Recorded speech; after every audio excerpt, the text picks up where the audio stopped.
All right, welcome to yet another episode of the SA Boxing Talk podcast, hosted here at the Gold's Gym, South Africa.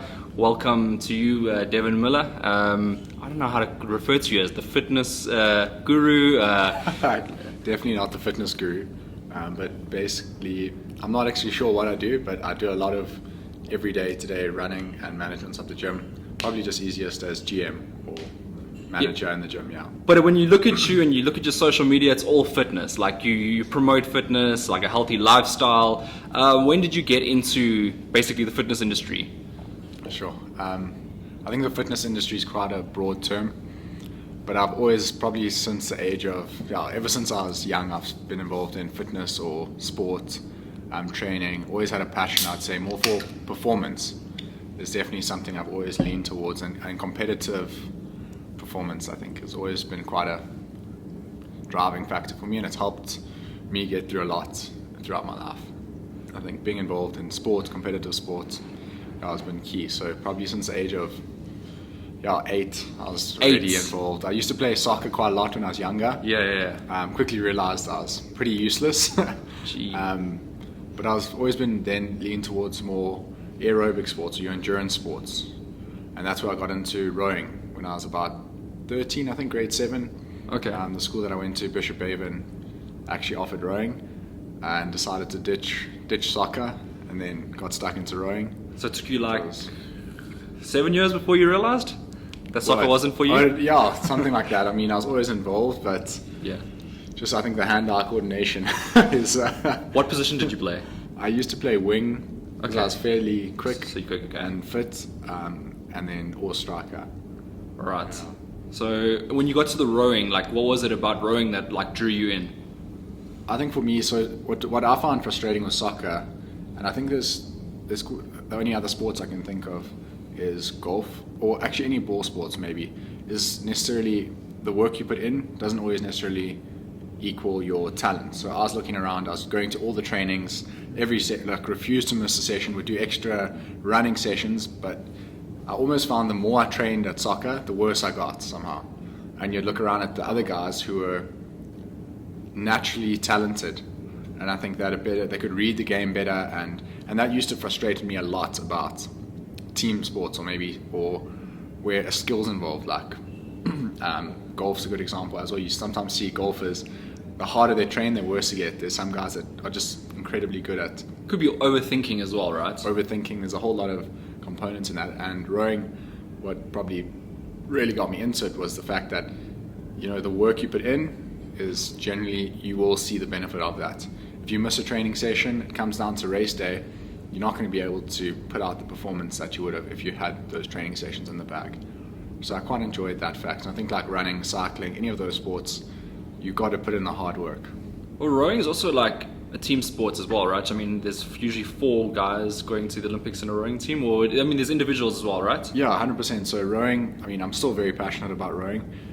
So you get singles. Oh, okay. So there's actually educate me, please. So there's multiple boat classes, is what they're called. The distance that you race over is 2 kilometers. So the distance is set, but the boat classes change. So you get singles. So you have 2 oars, and you 1 person in the boat. Then you get doubles, which is you each have 2 oars. So 2 people, 2 oars. Yeah. Then you get a pair. 2 people each have 1 oar. Okay. Then you get fours and quads. Same thing, 4 people with 4, each have 2 oars, so 8 oars, and then 4 people each have 1 oar. Why do I feel like I get the feeling like you prefer to be on your own, like doing your own thing? I get that feeling. No. I think rowing was a team sport where, again, you had to train together. The synergies were so important, and there's that saying, you're only as fast as the slowest person in your boat, basically. So it doesn't matter if you're way out ahead of your teammate. You almost have to bring out the best in the people around you, and that was always quite cool, especially in school. And it almost, you had to be so in sync. So when you're rowing, it's a lot to do with the rhythm in the boat. So you can imagine a vessel on water, it's very sensitive to changes in direction. So you'd have to so it obviously scales up. In a single, you still have to be very smooth, double a little bit harder, quad harder, and then 8. You imagine trying to get 8 guys to all move together, causing as little jarring motions as possible. And I think it was like it's one of the most incredible feelings when you get a full 8 guys all rowing together. The boats can move up to like 20 k's an hour, and you're just cruising down. What's down that feeling the like? course. Like, if you could explain, like when you're in that rhythm and it's working perfectly for several, I don't know, minutes on Yeah. end. So generally an 8s race, so the top end, so let's do top end schoolboys, you're looking at around as close to 6 minutes as you can get. So from 6:30 down to 6 minutes. And you're basically holding on for dear life. So the boat's moving, there's 8 guys going up and down. You place the oar behind you, you drive through the water, and then you come up what's called your recovery. Yeah. And there's 8 guys all pushing together. So if one guy makes a mistake, it stops the whole boat, basically. So if you're in the middle of the boat somewhere, the pressure on you to just like keep in that rhythm and in the timing, you can't like have a lapse of concentration for a second, because you could just screw up the whole boat. Has this happened to you before? It's happened multiple times, not Okay. personally to me, but it's happened to me in my boat. So there's a thing called catching a crab. Basically, if you take your oar out the water slightly skew, or you place it into the water skew, obviously the boat's moving across the water, and your oar can get trapped in the water. And there's some hilarious videos on YouTube. It's actually called catching a crab. So I need to go check this out. you Catching need a crab, you need rowing. for rowing, you check it out. Guys have actually been thrown out the boat, so the oar just get caught in the water and just fling you right out the boat. And you allowed to continue? From that point, you get back in the boat and you carry on? Yeah, 100%, but you'll most likely be miles behind. everyone Right, else. because of the pace that you guys are moving Yeah. at. Damn. So that sucks if it ever happens. And you said, have you tipped though before? I've tipped a few times in singles and pairs, actually, funnily enough. I used to tip quite a lot Okay.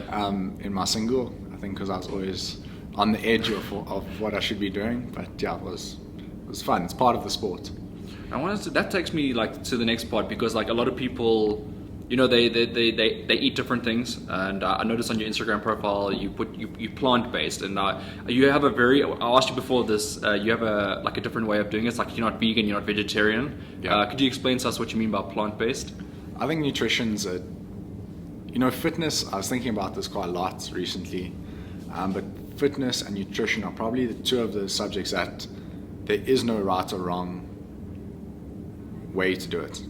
We know, like, if you ask someone to define fitness, you'll get a different answer from. If you go into the gym now and you ask everyone in the gym, they'll all give you different answers, because there is no way to truly like define fitness, and there is no true way to define nutrition.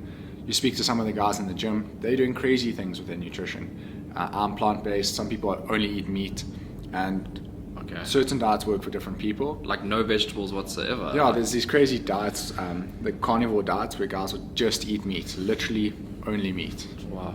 I know it's extremes, but there's no right or wrong way with nutrition. I think, but for your average person or people that are concerned about health, that's always my most important go-to is, are you healthy? Yeah. Regardless of what you look like, but is it healthy? And I think just being aware of what you're eating and always moving towards more natural foods.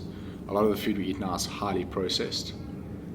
So avoiding processed foods, I'd say, is one of the key things I look to, and that's why I like the idea of plant-based. So if you look at plants, you always want to be eating food in its most natural form. It's not always possible, the lives we live. So I'm not like one of these staunch vegans. I'll probably get slated for saying this, because actually, funny story, I don't know if you know Lexi's.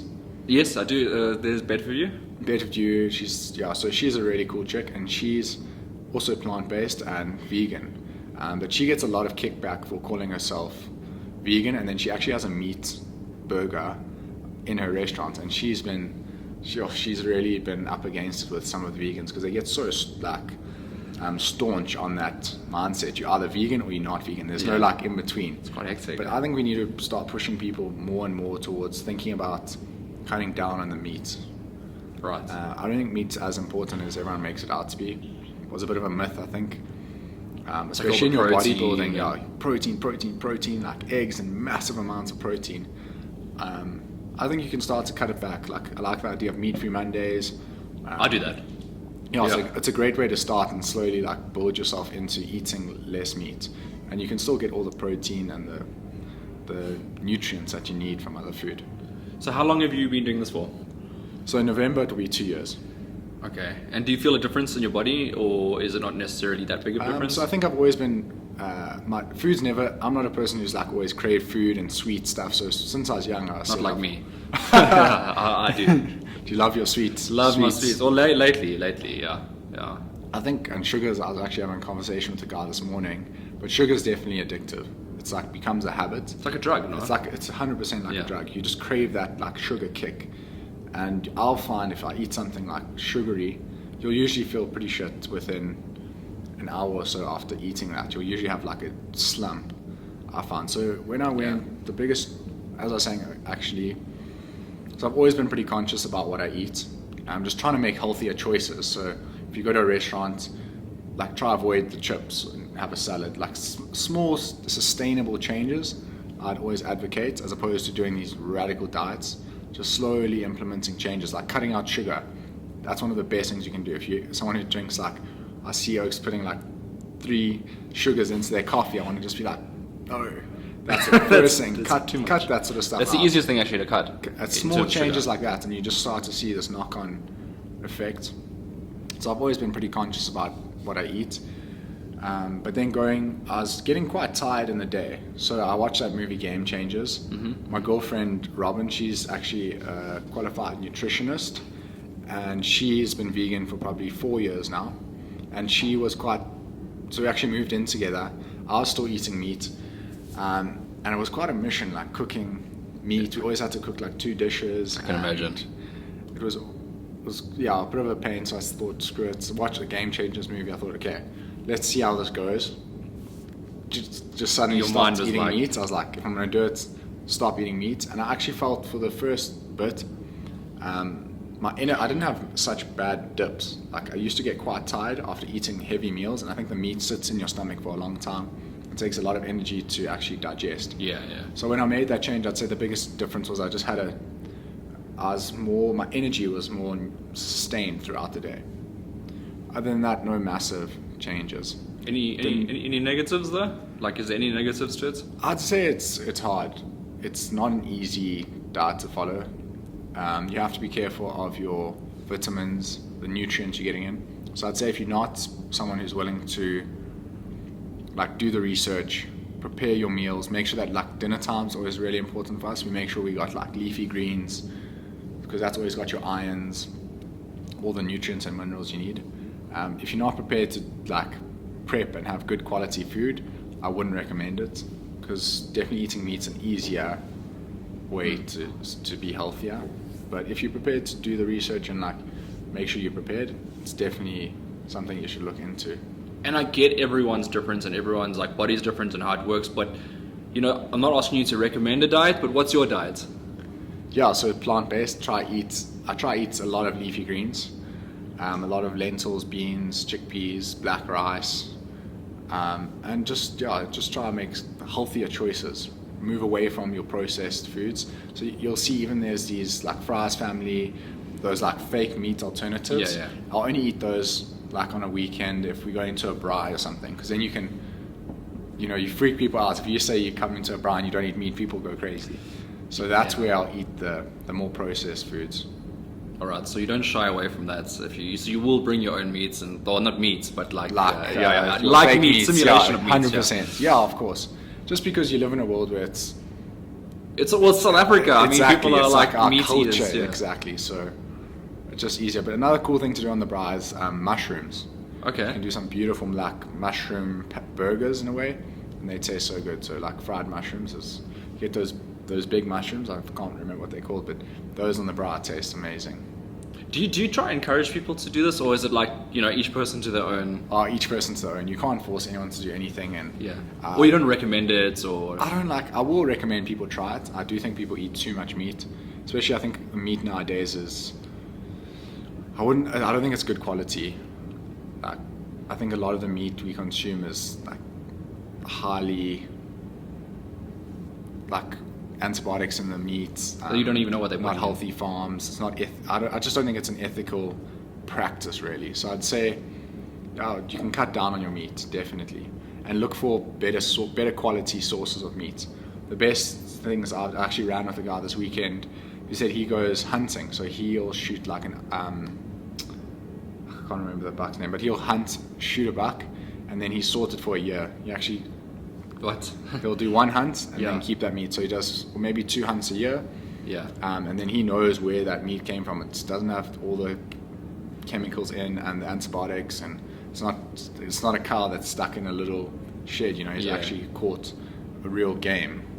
And that's probably your best, but I know that's not always sustainable, and not everyone can go hunting and shoot their Yeah. own Game meat. Some people are a bit scared to go out there and use a gun. Exactly. And, Well, that's also my point. If you can't shoot your own animal and now you're going to eat it, it always makes me laugh when people are like, "Oh, I can't watch that." It's so cruel. Like, so cruel. But then I'm like, where do you think your But you're busy freaking having a steak chow. comes from? Yeah. So you're not prepared to kill your own meat. I always find that quite interesting. Yeah, that is an interesting perspective because, like, at times I'll be like, like you'll have the egg and bacon on the stove, Yeah. and you'll be like, oh, but then you watch this thing, you're like, that is so cruel. But meanwhile, you're busy munching away Exactly. at something that was a process of cruelty. So 100%. yeah, it does hit home sometimes, and then you stop. But yeah, it's difficult to just say to maintain. But if you do it, you got to make a choice to do it for like a long time. You can't just do it and then stop, and then do it and then stop. 100%. There's no point to that. So I'd say, yeah, it's again just making smart choices, maybe cutting down on your meat, or just do it. Like, my approach to most things I do in my life is just make a decision and commit to it. Stick to it. 100% There's no on point in nothing. faffing around. Just like, I literally had when I decided to go plant-based, I had a freezer full of meat. Just gave it away. Oh, okay. I I was- literally cleared my fridge, because else you never do it. Well, If I most was people would have been like, "Oh, let me wait, finish I'll this." eat this stuff. Yeah. I was literally that night. I was like, okay, I'm gonna go vegan with you. To my Yeah. girlfriend. And my girlfriend's like, what? Are you sure? And I'm like, yes. Took all the meat out, literally right there. Took it out the fridge and gave it to my helper. What? I must have been quite happy about that. Yeah, I'm not gonna lie. always stoked. All that meat. All right, let's get to the training part of things. Training. How many times a day? What's your sessions like? Let's put it that way. Okay. So I've just entered, come off a big block of training. So the past 5 weeks, I've been doing a lot of running. I've had a block of running where I was running about 80 Ks a week. That's So it was quite up there. I've been pushing it. So basically now, moving into this week and next week, I'm focusing a lot on rehab. Got 2 good bios in the gym, Lance and Brad. We'll be spending a lot of time with them. Because that's the biggest thing about training, right? You need to recover. Yeah, recovery. Train hard, but if you can't recover, You sore the next day, 100%. or yeah. And the little niggles. So like this weekend, I've got a bit of an injury in my knee actually at the moment. It's a common running injury, isn't it? 100%. Yeah. Well, You gotta be careful. Basically, running, you're gonna get injured. It's just how you manage your injuries. So is this like a short-term thing then? If you're going to do running, it won't obviously be for like a long period of time because of like those sort of injuries? I think, well, I don't know. I'm quite hooked on the running at the moment. For me, it's like been an important, well, it's helped me through a lot this year. It's been quite a stressful year, and I find when you're out running, I prefer to run on my own, no music. You're just running in your mind. It's like a meditation in a way, I find. So you talk You're to out yourself there. and like... Yeah, it's more just like I have some of my best ideas when I'm running. Right. And like problem solve. No one's there to distract you. You just gotta you just tune into your body. And It's funny because like, when you listen to music and obviously like you're listening to lyrics and stuff, Yeah. they hit a lot better when you're running. Running, 100%. But like when you're thinking to yourself as well, like you realize that you can actually solve all the problems you have. You don't have to ask 100%. someone for a solution. Exactly, yeah. Yeah. Almost it just comes to you at times. Because you're almost not, the more you think about stuff sometimes, it just compounds and becomes such a big problem. When you almost just relax, you're able to just, the thoughts come a lot clearer. But it hasn't always been about running for you, has it? Like, I mean, you just mentioned you did rowing, which is like hectic upper body Yeah. strength and like other things as well. Like, I'm assuming regular gym workouts as well. Yeah, so a bit of my journey, so I was rowing, actually was part of the South African rowing team in school. I went to Junior World Champs twice. Then out of school I rowed for University of Pretoria for 3 years. And I learned a lot about training. At that time I was training for the national team, and you're doing about 16 sessions a week, 17 sessions a week. So I'm sure you've had lots of athletes on, but you're doing at least 2 sessions a day. On your bigger days, we'd do 3 sessions a day. You're basically you're a professional athlete that needs to study and try Yeah. to keep passing That's difficult. your degree. I mean, energy wise? Did you cope with everything? I think I learned the most from that time. I think coming out of school, you're quite immature. You're this big like macho man. You can do it all. Yeah. Drinking, partying. Everyone training, goes through it. Yeah. Trying to study, and it didn't always work out. So I think that's why I actually I stopped rowing in 2015.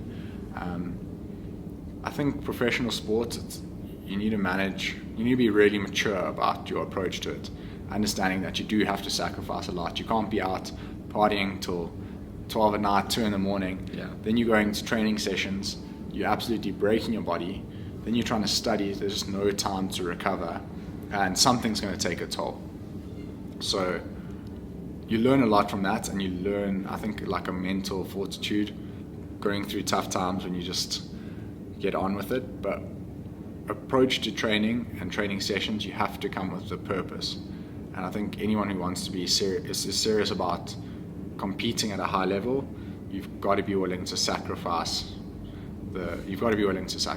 So what I've seen with boxing, right? So the career is like from 18 years old you can turn professional, and around 35 you start tapering off in terms of your athletic, peak and whatnot.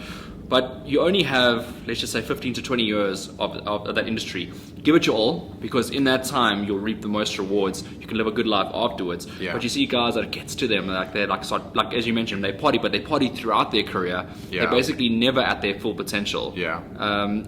What do you think about that? Like, what do you think about discipline and all the above? I think it's important in sports to have a mentor or your coach, or you need someone who can like reality check you in a way, to call you out when you partying too much. It's important to still enjoy your life. Yeah. So as like a professional boxer, I can imagine when you are training, like let's say you go into a camp before a big fight, you literally cut out everything else in your life. So you do have a tendency to train really hard and then party like wild animals. Because you've been starved. You've been starved, and then come back into it. But so I think it's okay to like party, but just understand that you have to want it. So if you, like especially with social media, mentally, and that's why it's important to have people around you that will keep you in check. Because if you're just like on your own, you're trying to battle it out, you're going onto social media and you're checking these guys, you constantly have this fear like you're missing out and you're losing out on these amazing parties and these friends, and that's what gets you into like a negative headspace, and you actually can start to like resent your training, or you're just trying to do both, and you will definitely, one of them is going to take a massive hit, and it's usually the training. Wow, that's actually quite a good point that you make, because you do look at social media. Everything's related to social media. Everything nowadays is just all social media, right? And you look at it and you're thinking, like I had a discussion the other day as well, like that person's living such a great life, but it's not necessarily the truth. 100%. Even like, and the vice versa around training. A lot of the guys will post videos of them training but and not killing it, but not their like real life or what's actually going on. So I think, and I don't know, a lot of people say, I like to see guys posting their best on social media because it kind of drives you a little bit harder and you want to do it, but you can't read anything into social. You literally can't read anything. It's so unrealistic because you don't know what's true and what's fake in a way. 100%. Yeah. You can't you don't decipher. know if it's staged, or the guy might post a video but he's had a rest week before. Yeah. And he's pushing out these massive like sessions, so you don't know where they're at or what headspace they're in or anything. So and you're busy feeling flat and like exactly. not, you can work yourself into a deep dark place. So I think just having the right people around you, you need a mentor, you need someone to be able to just keep you in check every now and again. All right, so talking about mentors, do you have one? I've got a few mentors, yeah. Okay. A few people. One of my coaches, actually, a guy called Tiago Loureiro. He's like one of my biggest mentors, I'd say, or someone who just can give you the honest truth. It's not always fun. Sometimes she'll say stuff to you where you it's not easy to take, but sometimes it's really important to hear it, which is quite cool. And it comes from all senses. I think professional sport crosses over into business, crosses over into your personal life. All those elements are very closely linked. There's so many lessons to learn. I mean, everything like that you can apply to an everyday life doing sports. It's just about your persistence, I guess. 100%, yeah. Persistence and like focus, I'd say. I mean, like again, people love to be busy nowadays. Are you doing something that's going to really help drive you forward? And you see people training, even in our gym now, you'll see people doing these super long sessions, but like why are you doing that session? What is your focus in the gym? You know what? It's the difference between being busy and being productive. 100%. You know, that's the biggest difference in like managing everything. So next question. What's your least favorite exercise and what's your most favorite exercise? Let's do it that way.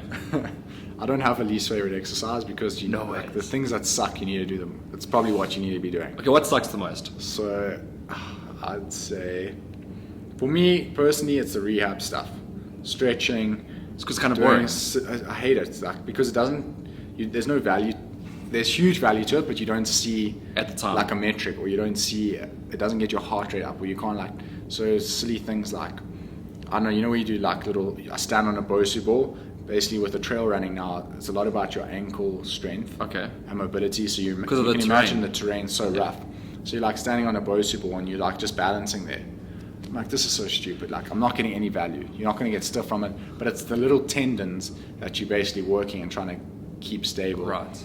Core work, that's silly stuff that is so easy to neglect, but will cost you long term if you don't do it. Damn. That for me, You'll is realize hardest. it, the 100%. benefits after. Like stretching, foam rolling. That stuff for me, I hate doing it. But like, that's why I've started now booking sessions with our buyers, because then I'm forced to do it. So like from now until I race, I'm going to be seeing them at least twice a week, Brad or Lance, just to make, because then someone's there to hold you accountable. Right. So basically, That's say anyone, important. yeah, if it's something you hate doing, find someone to help hold you accountable. Yeah. And then your most favorite? Most favorite at the moment, definitely it used to be the big lifts. So I used to love squats, Okay. cleans, deadlifts. Do you like to set records and stuff? I wouldn't no, definitely no records, Okay, but I okay. dig those movements because they're tough. Okay. Like I want things that are going to challenge you, where you should be a little bit nervous doing them. Like I love that feeling of being a little bit uneasy. Right. That's what gets me going. But at the moment, it's definitely the running, Okay. being out on the trails, in the mountains at the moment. That's gets me quite excited. All right, and then you do, a lot of different fitness things. You also coach as well, personal train. Is it personal train? So I used to. So when I stopped rowing, I coached for St Albans College. Okay. And I took a girls team overseas to World Champs, which was a cool experience. And I think coaching is also something everyone should try and do. You learn so much about yourself and how tough people are. So I coached these two girls from St Mary's, Jessica Schoonby and Caitlin Bentley, these two girls, to World Champs. And I realized, I used to think guys were tough. I quickly realized how strong girls are. Like mentally, they are like incredible. I really enjoyed coaching girls team. You got a newfound respect. Yeah, like beyond. These chicks were so hardcore. Jeez. Okay, and more specifically as of late, doing like switch classes, hit Yeah. house. Those obviously good for people to get involved in. It's high intensity. I've seen videos. I've never done it. So you invited me to a few sessions, but I haven't 100%, attended yet. I'm a bit scared. But they obviously have their benefits, right? Big time. So we've got two classes here that I instruct: Switch Playground and Hit House. So Switch Playground they actually both started by a guy called Steve Uriah, a massive fitness icon, kind of a legend in South Africa. Switch Playground is a HIIT workout, so high intensity interval training, where you do 21 stations in a switch class. Each station's 2 minutes long, broken up into 30-second intervals. So you might, for example, do a slam ball and then a squat press. Those might be your 2 seconds. So first 30 slam balls, second 30 squat press, back to slam balls, back to squat press, switch, and you go on to the next station and you work your way around the class. What's cool about switch is that it's like a hybrid between personal training. So we have a ratio of 6 people to 1 trainer. So there's always someone keeping an eye on you and demonstrating the movement to you. And I'd say it's a good place to get into fitness. The gym can be a daunting place. It's hard to get out and run. A switch class, you get in there, people are telling you what to do, the music's cool and the vibe's good, and you're working at your own pace. If you're tired, you stop. You It's choose not the like weights. It's not you don't like- push to people to throw up. Like I mean, we encourage it, and I think, do you know what the it's funny not thing that's is? the worst thing, is it? It's not at all. What the funny thing is, people go in there thinking they're never going to be able to do it. They get in there and you never see them push as hard because they get caught up in the excitement and the fun, and they realize how strong you actually are. Even if you think you've never trained, like you haven't trained before, you're in an environment where everyone cares about you, but no one really cares about what the other person is doing. Everyone's in their own they're focused. kind of zone. So no one's looking around and like judging anyone. Everyone's just there to train and do their thing, which is like a cool environment to be part of because you're moving together. You're feeding off the energy in the room. There's a DJ and then there's someone on mic like encouraging you and Just helping like a you nightclub along the way. almost, like it is basically like a nightclub, where you train. So I think it's The such a healthy good nightclub. way to start your fitness journey. All right. Such a good like entry point for anyone. If you've never trained before, or even if you're pretty fit and you just want to do something different, it's really cool. A lot of like stability movements, lunges. We work with bands, medicine balls, BOSUs. So a lot of fun. And then HIIT house is something I'm quite passionate about. I think you would be as well. I think it's a good entry level. It's like a combat type fitness. Exactly. So it's a Muay Thai based HIIT class. So it's not a staunch boxing or Muay Thai class, but I think we've seen a big uptake of people actually starting these classes and realizing how cool striking sports are. Full body workout, that. Full body workout and the almost like the adrenaline rush you get from striking is insane. So in HIIT house it's a 14 round class. Each round's 3 minutes, 2 minutes of a combination on the bag that the instructor shows you, and then 1 minute of HIIT. And it's body weight HIIT pretty much. So jump lunges, burpees, squats, all the lunges, worst things in the all world. the worst things. So literally, and it's rolling rounds, so there's no break. You just go 1 round, 2 rounds, 3 rounds, 4 rounds. So you're constantly up. You're doing the kicks, the knees, elbows, uppercuts, crosses, teeps. Such a cool workout and such good conditioning. All right, so I'm going to speak from experience here because like I have my reserves about just stepping into these high intensity classes, and I'm sure a lot of people that like either don't gym or they're relatively unfit will look at the class and be like, I can't do something like that. What's your reply to that?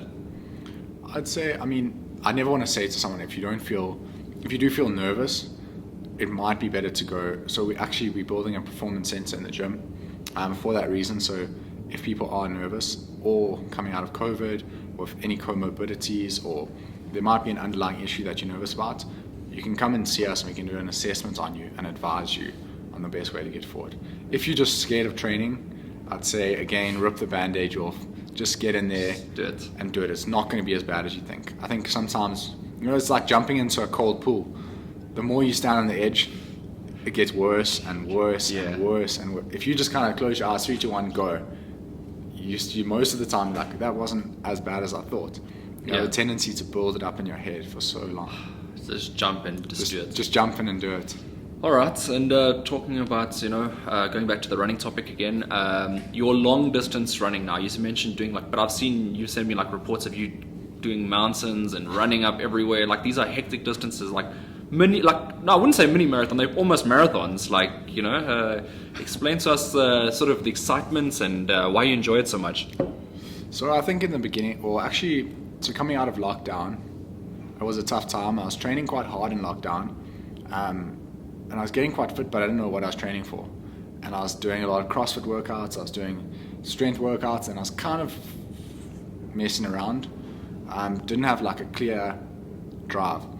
So I just Googled tough events. Skyrun came up as a super tough event. It's 100k self-navigated, self-fueled run in the Eastern Cape through the Witwatersrand Mountains, which is on the border of Lesotho. And I thought, okay, well, let's do this. Entered the race. Yeah. Then told my girlfriend, she said, I'm stupid. And said, why did you do that? I said, I need a challenge. Yeah, something to motivate you. And then I started talking to people about the race, and that's when I started getting pretty nervous. So everyone said it's one of the toughest trail races in the world, I think. Oh wow, okay. So we have a chance, South Africa. And we have a chance. I think it's in the top 10 of the toughest races in the world. All right. Because of the distance, because of the terrain and the climbing.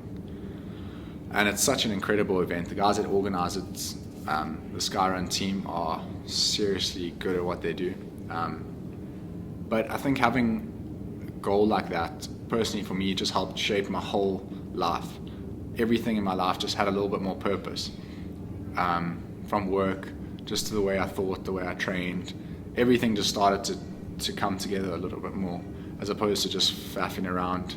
You know, if you don't have to, or if there's no goal in mind, now I wake up, I know I have to train, because if I don't train, I'm going to stand on that start line and you're going to be nervous. You're going to know that you've skipped workouts. So now it's like, so you haven't even missed one, probably. Get stuck in. I've missed a few here and there, which is natural, but overall it's just sharpened my focus. Okay. So we've been running as well, like especially those sort of distances. I mean, you have to practice and practice and practice and practice. So how long do you think it'll take for you to be able to get into a position to actually win something? Because that'll be huge. I mean, massive. Yeah. The experience of the guys you probably come up against is also a lot. Yeah. So I think to win an event like that, I think any sport that you enter, I think it probably takes you, if you're seriously committed, probably like 8 years to be to become a top contender. So you don't expect to win, right? Not at all. I think that would be highly naive and almost disrespectful to the sport and the other athletes.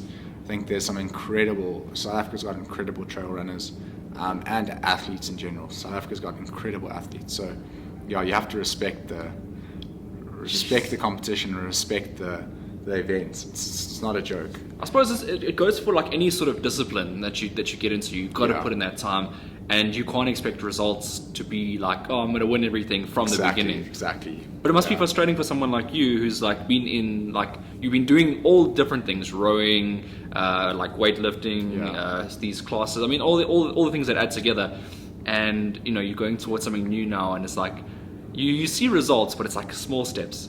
Small, and that's what's quite exciting. Because is it exciting? It's more of like a personal journey, you know, to be in an uncomfortable position. I always encourage people, you should be doing things all the time that you are a little bit uncomfortable doing or nervous about doing, because that's where I think you truly find like your next level. It's that personal growth, that personal journey, that's probably more valuable than the competition. Then like winning would be amazing, but I don't know, you have to look at what value you as an individual get from that.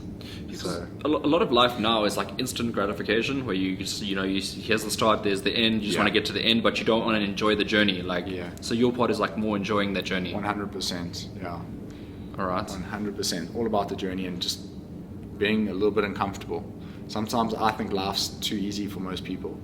I look at like how people responded to COVID, the way people get sort of like, I don't know, it just puts everything into perspective. Like people getting angry in traffic or someone cuts you off, like that means nothing. Like if you're able to, when you're out there running up a mountain, your only thing you can think about is like getting to the top of that mountain. Yeah. And when you 20 Ks from nowhere, you realize how small something like traffic or, we get so caught up in this like little hustle and bustle, and we don't like stop to like look at the bigger picture sometimes.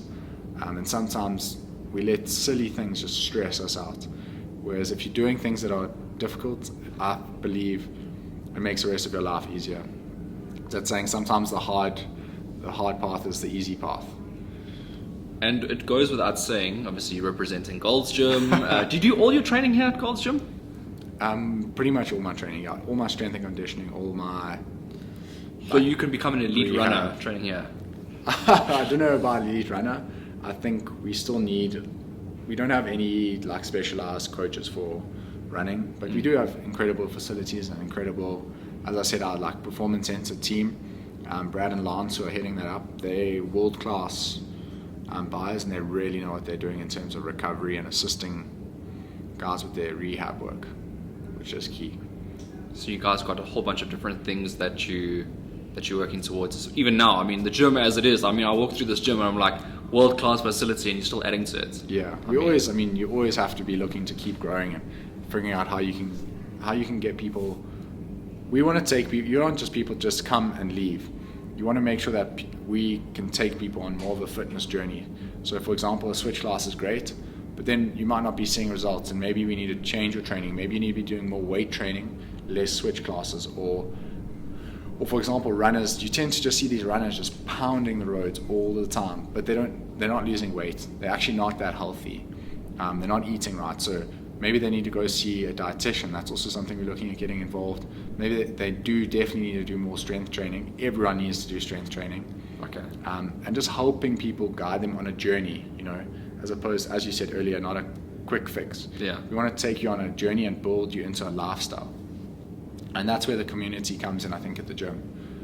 where we kind of, everyone gets to know everyone, and we're there to support every single person that walks through the gym. Right, I can actually vouch for that because I've been to the gym many times now. So you guys are quite a family, quite a close-knit family, and obviously everyone here gets involved. So that's really a really special thing. Yeah. All right, last question. So don't feel free actually to what was I saying? Don't feel free. Feel free to let us know your goals, your ambitions from this point onwards. Yeah. So I think in terms of the business and the gym, I think for me, I just like to see the gym grow on a sustainable path. Make sure that people coming into the gym feel welcome. We want to basically enable people to be the best version of themselves. It sounds quite cheesy, but we want to help people, whether it's doing a workout for the first time, eating a bit better, sticking to whatever your goals are, or however we can help assist your journey and your health journey. That's something we really care about, and making an impact in people's lives is so important. I think why I enjoy running, I hopefully can inspire some people to start running or doing something that they feel a little bit nervous to do. Yeah. People, it's easy to say yes, you're such a beast. I'm like, no, I'm not.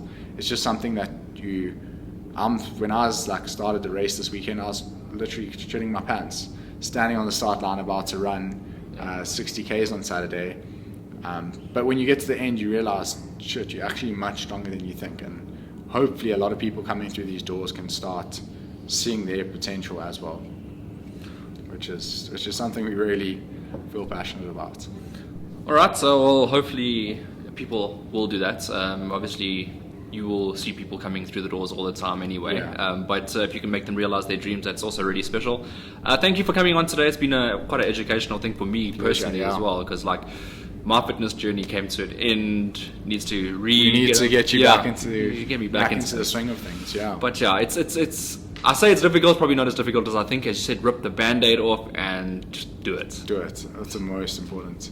All right, and I'm in the right place, the Gold's Gym. 100%. So thank you again, Devon, for coming on. Thanks, and we'll see you. I'll see you every day. I appreciate that. Yeah, no, looking forward to it. Thanks for having me. It's always cool to share a little bit of knowledge and hopefully can help people out there.